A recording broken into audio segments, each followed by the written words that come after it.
Testing, testing. Looking pretty good. So, a friend of mine, who's another writer, asked me a question the other day. She asked, how do you stay motivated to write when you've spent all day at your day job writing? She and I are both writers for our day job. She and I can write upwards of 3,000 words in a given workday. And it's a good question because that's something that I dealt with. I still deal with, I think, on a periodic basis. Is like this sense of like, I just don't have any extra energy. And as someone with ADHD, that's been a question I've had to wrestle with, even for like basic life functions, where it's like, how do I, clean up after myself? How do I cook for myself when at the end of the day, I'm like all out of executive function? And so that's something that I think a lot of writers, but not just writers, but people who want to exercise, people who want to make videos, people who want to do basically any sort of creative or transformative endeavor, have to deal with this question of like, well, how do I do that when I don't have any energy, right? And usually it's put to me as how do you get motivated? How do you get motivation? And I want to say, I think, if I can speak boldly, I don't think the problem is your motivation. I think if you're asking yourself, how do I do this thing? That on its own is proof that you're motivated to do it. You want to do it. I think the problem really is, what do you associate that thing with, right? So this is something I had to deal with, because if you write for work, it's hard to convince your brain that you can also write for fun. That's a difficult thing, I think, sometimes, because at the end of the day, you're using brain power, and it's a very, very similar thing no matter what you're writing about. So what I had to do, and this is like a really, really simple adjustment, was I had to stop setting a standard for myself for how much a good writing day was at the end of the day. So for me, a good writing day used to be like, well, I have to write for an hour, or I have to write 1,000 words.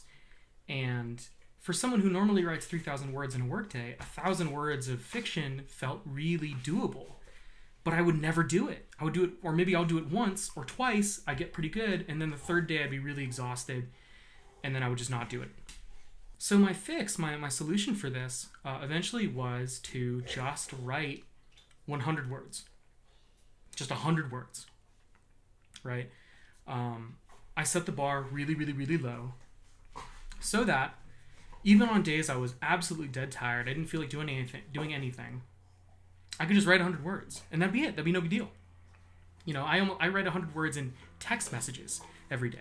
So 100 words of a scene idea, or 100 words of some dialogue, like, was almost nothing. And it felt like nothing. It almost felt like cheating, because I would get into it and I'd be like, okay, cool, I got my 100 words done. That took me like 10 minutes. Is that it?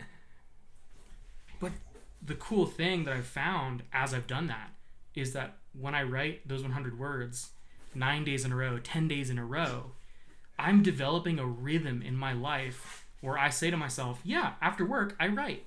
And it doesn't feel like exertion. It doesn't feel like this huge burden. It just feels like, yeah, I just take an extra 15 minutes and I write a little extra for myself. And what you're doing, and this is actually, I've read some science on the science of habit formation. What you're actually doing is you're setting a pattern in your brain so that your brain isn't trying so hard when you want to write.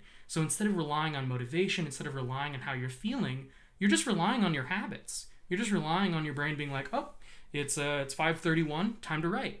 And that's so much more powerful than relying on how you're feeling on a day-to-day basis. That's how writers form the habits that turn them into lifelong creatives, into novelists, into poets.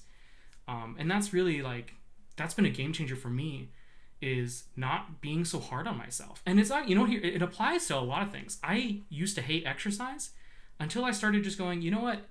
I'm just going to move my body in a way that I like. I'm just going to do a bunch of jumping jacks. I'm going to do a bunch of burpees. I'm going to go for a walk. I'm just going to do the things that I enjoy so that I want to do it again tomorrow. And that's the secret. It's not writing 1,000 words because you think that's what you should be doing. It's writing 100 words because you know that's what you want to do. Just do it until it's fun.